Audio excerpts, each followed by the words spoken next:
Sejarah seringkali ditulis dengan tinta yang gemilang, mengisahkan pertarungan di medan perang terbuka atau pidato-pidato yang menggelegar dari atas podium. Tapi ada sisi lain dari perjuangan kemerdekaan, sebuah dunia rahasia yang tersembunyi, di mana para pahlawan bekerja dalam senyap di bawah ancaman maut.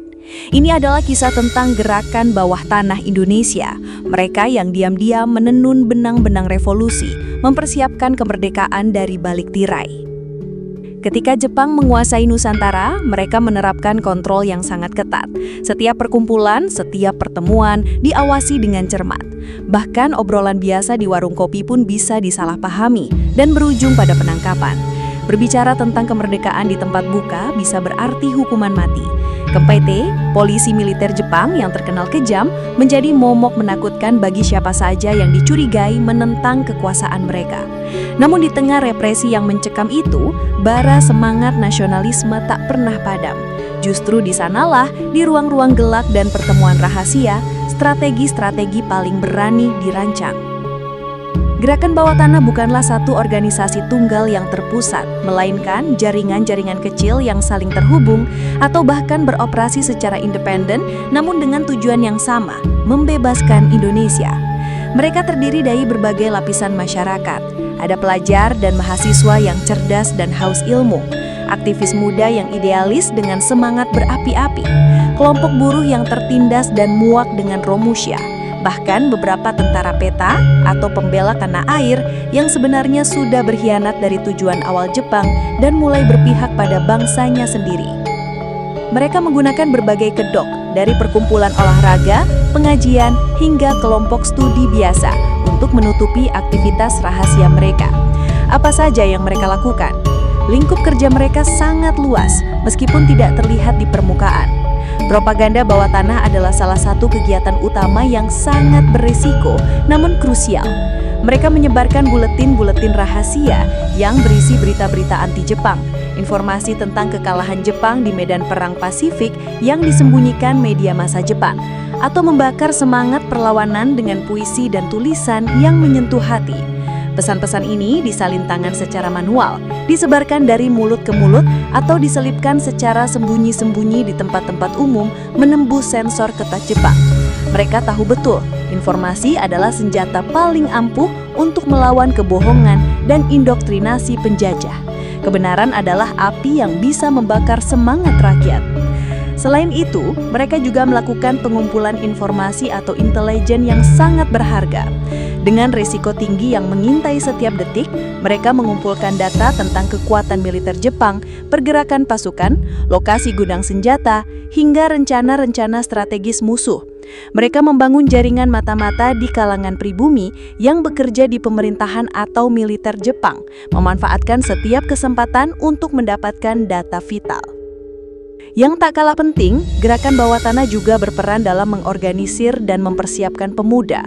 Banyak pemuda yang diam-diam dilatih, diajarkan ideologi kebangsaan yang murni, dan disiapkan untuk menjadi ujung tombak perjuangan di masa depan. Kelompok diskusi rahasia diadakan di rumah-rumah terpencil, di tengah kebun, di hutan-hutan atau bahkan di lorong-lorong sempit kota. Semua demi menghindari intayan Kempete yang kejam.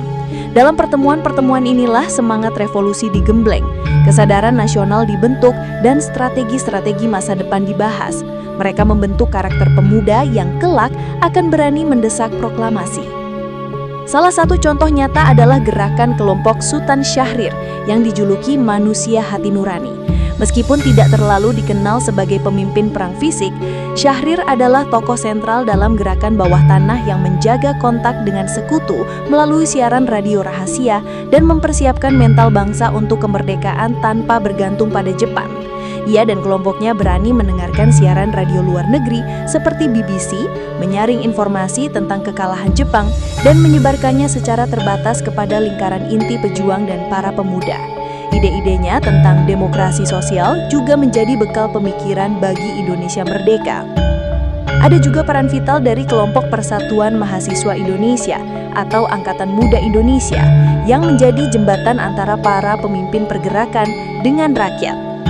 Mereka melakukan aksi-aksi kecil namun simbolis, seperti menyobek bendera Jepang yang berkibar di tempat umum, atau menyanyikan lagu-lagu kebangsaan secara sembunyi-sembunyi untuk membakar semangat. Aksi-aksi ini, meski kecil, adalah bentuk perlawanan nyata yang menanamkan bibit keberanian di tengah ketakutan. Bukan hanya kaum intelektual atau politisi, rakyat biasa pun tak luput dari peran ini.